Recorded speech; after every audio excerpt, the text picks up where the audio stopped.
Update. On Christmas, I brought my family a certificate for a stay in a 5-star hotel in Hawaii. However, my mother threw it in the trash. "You're nothing," she said. "Even your gifts are worthless."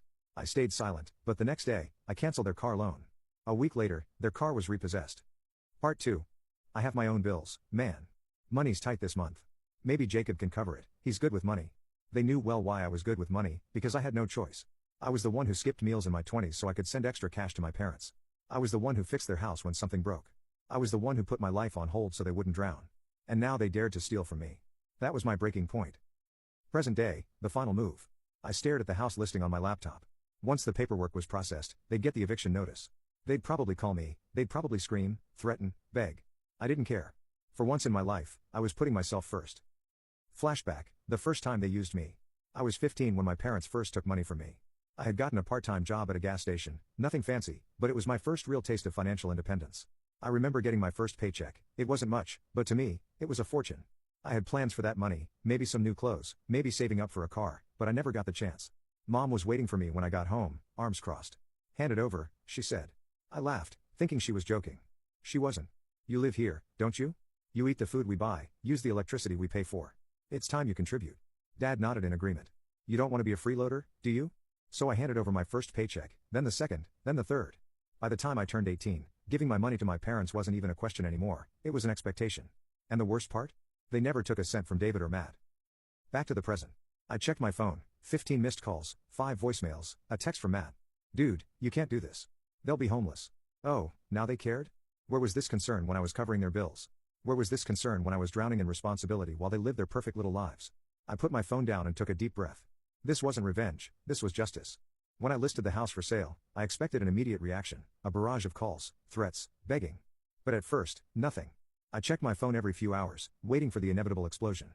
Instead, the silence stretched on. It made me uneasy. For years, my family never hesitated to blow up my phone when they needed money. If the internet went out, they called me. If Dad's truck had a flat tire, they called me. But when I put their entire house up for sale, nothing. I should have known they were planning something. Flashback, the first time they played me. I was 20 when my dad sat me down at the kitchen table, a stack of bills spread out in front of him. "We're struggling, Jacob," he sighed, rubbing his temples like the weight of the world was on his shoulders. "If we don't pay off this debt, we could lose the house." I looked at the bills, mortgage payments, credit card debt, late fees stacking up like bricks in a collapsing wall. David and Matt were both in college at the time, living comfortably in dorms my parents paid for.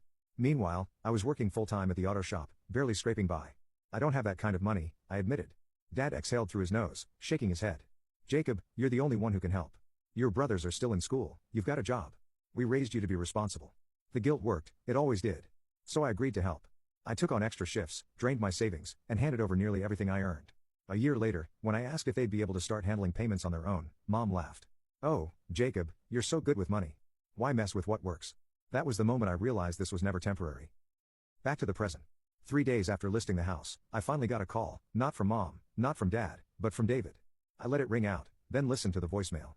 "Jacob, you need to call me back now. This is serious." Oh, now it was serious? I ignored it. Then Matt tried, then my dad. By the 5th call, my curiosity got the best of me. I answered. "Jacob," my dad's voice was tight, controlled. "We need to talk." I stayed silent. "You put the house up for sale," he continued, as if I didn't already know. "Yeah, I did," I said sharply. "Why would you do that? Are you really that angry over a Christmas gift?" I almost laughed. "You stole from me," I said flatly. "Again, it was for your mother's medical bills," he snapped. "She's sick, Jacob." "But of course, you wouldn't care about that, would you?" I clenched my jaw. "If she's sick, why aren't David and Matt paying for anything?" Silence. "They have their own expenses," he said after a long pause. "And I don't?" I asked. "Or do my bills not count because I was never supposed to have a life outside of being your personal ATM?" There was silence again. "Jacob," he said, his voice softer after a long pause, "if you do this, if you sell the house, we won't have anywhere to go." I waited for the guilt to hit me, it didn't. Because I knew the truth, they could go plenty of places. David had a 4-bedroom house with a guest suite, Matt had a luxury condo with a spare room. But neither of them was willing to take Mom and Dad in because, I guess, rich people don't share. "That's your problem," I said and hung up. The next stage, desperation. The next day, my mother called.